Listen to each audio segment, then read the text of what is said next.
دہشت گردی کے حوالے سے وہ ویسٹ کی ایک اصطلاح ہے جو اس نے ایجاد کی ہے. عالم اسلام میں جو ریئیکشن ہے ان کی زیادتیوں کے خلاف، ان کے مظالم کے خلاف، اس ریئیکشن کو در حقیقت انہوں نے ٹائٹل یہ دے دیا ہے. اچھا. اور اس حوالے سے وہ پھر اور ساتھ اس کو براڈ کرتے ہیں کہ جو کوئی بھی اسلام کو ایک نظام کا نام دے، جو کوئی بھی نظام خلافت کی بات کرے، جو کوئی بھی اسلامی حکومت قائم کرنے کا نام لے، وہ دہشت گرد ہے اور وہ ہمارا جو ہے ہدف ہے، ہم ان کو ختم کر کے رہیں گے. تو یہ تو معاملہ اصل میں وہی ہے جس کو کہ اقبال نے کہا ہے کہ ستیزہ کار رہا ہے ازل سے تا امروز، چراغ مصطفی سے شراغ گلابی. اور یہ کہ اس کے لیے خاص ایک مارکہ جو ہے اب جو آنے والا ہے، دنیا کو ہے پھر مارکہ روح و بدن پیش، تہذیب نے پھر اپنے درندوں کو ابھارا، اللہ کو پامر دیے مومن پہ بھروسہ، اللہ اور شیطان ابلیس کو یورپ کی مشینوں کا سہارا. تو اس وقت جو ہے یہ کلیش ہے، اسے کلیش آف سویلائزیشن بھی کہا گیا ہے. اور اس کے بعد ایک اور کتاب جو آئی ہے بس میں کلیش آف سسٹمز ہے، مجھے اس کے آتھر کا نام یاد نہیں ہے. نظاموں کا تقابل، نظاموں کا مقابلہ جو ہے وہ ہونے والا ہے.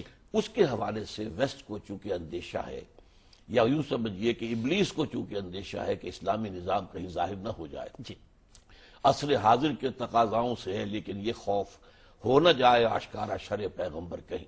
یہ جو علامہ اقبال نے آج سے یوں سمجھیے کم سے کم 60 برس پہلے یہ اشعار کہے ہیں، بلکہ اس سے بھی زیادہ، تو یہ در حقیقت اس کا اب ظہور ہو رہا ہے. تو وہ ہے اصل میں دہشت گردی ان کے نزدیک. اب اس میں یہ ضرور ہے کہ بعض جو حلقے ہیں انہوں نے اپنے ایک غصے میں یا انتقامی جذبات میں ایسے کام بھی کیے ہیں کہ جنہیں عام طور پر مناسب نہیں سمجھا جاتا.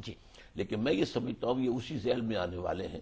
جیسے کسی بچے کو آپ غصہ دلا دیں تو وہ بچہ جس طرح مس بہیو کرے گا، اسی طرح ہمارے ہاں بعض طبقات بھی ہیں. اور اس کے ضمن میں قرآن مجید کی ایک آیت بھی ہے کہ لا يحب اللہ الجہر بالسوء من القول الا من ظلم.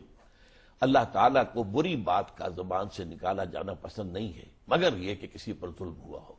تو مظلوموں کی طرف سے اگر کوئی ان کے رد عمل کے اندر کہیں کوئی شدت پسندی بھی آ جائے تو میرے نزدیک وہ کنڈون کیے جانے کے قابل ہے. 14 برس امریکہ افغانستان کے معاملات سے بالکل لا تعلق رہا.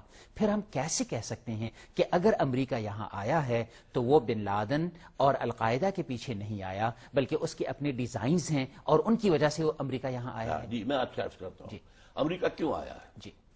جب اس نے دیکھا کہ ان کا خیال یہ تھا کہ یہ مولوی ملاٹے جو ہیں ان کو طالبان کو تو امریکہ نے مدد کی تھی ان کی، اور یہاں سے بے نظیر حکومت نے ان کو کی مدد کی تھی. اس کا وزیر جو تھا وہ فرت اللہ بابر کیا نام تھا اس نے مدد کی تھی. وہ یہ سمجھتے تھے کہ یہ مولوی ملاٹے ہیں، انہیں ہم جس طرح چاہیں گے استعمال کر لیں گے. لیکن جب انہوں نے دیکھا کہ انہوں نے تو نظم قائم کر دی، افغانستان میں 85% 90% ایریا میں امن، ایبسولوٹ امن، اور ایک حکم کے اوپر وہاں پر پاپی کی کاشت زیرو ہو گئی. اور اس کے بعد جو اثرات ظاہر ہونے شروع ہوئے تو اب انہیں خطرہ ہوا کہ اسلام ایک نظام کی حیثیت سے یہاں ابھر سکتا ہے. اور یہی وہ شے ہے کہ عصر حاضر کے تقاضاؤں سے ہے، لیکن یہ خوف ہو نہ جائے آشکارا شر پیغمبر کہیں. اب طالبان کا بیڑا غرق کرنے کے لیے، حکومت کو ختم کرنے کے لیے یہ سارا کام یہ ٹوین ٹاورز خود کروائے ہیں، امریکہ نے کروایا، موساد نے کروایا، نیو کونس نے کروائے. اس کے اوپر بڑی بڑی کتابیں لکھی جا چکی ہیں، اس کے اوپر رپورٹس آ چکی ہیں کہ جو بھی سٹوری بنائی گئی ہے کسی طریقے سے ریٹرنیبل نہیں ہے، وہ تو انہوں نے خود کروایا. اس لیے اس سے کچھ پہلے وہاں پر ایک چیز چھپ چکی تھی، امریکہ نیڈز اے پرل ہاربر.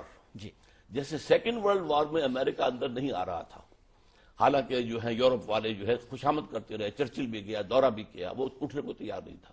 وہ ایک شیر تھا اپنے کے جھاڑ میں سو رہا تھا، ادھر بھی سمندر ہے ادھر بھی سمندر ہے، اٹلانٹک ہے پیسیفک ہے، آرام سے. لیکن پرل ہاربر کے بعد پھر وہ اٹھا چنگھاڑتا ہوا. اسی طریقے سے جو نیو کونس اور جو جوئش لابی امریکہ کی ہے وہ چاہتی تھی اب کہ اس کے اوپر جو ہے ایک فیصلہ کن اقدام کیا جائے، اور اس کے لیے انہوں نے وہ کام کروایا اور اس سے جواز حاصل کیا اور انہوں نے طالبان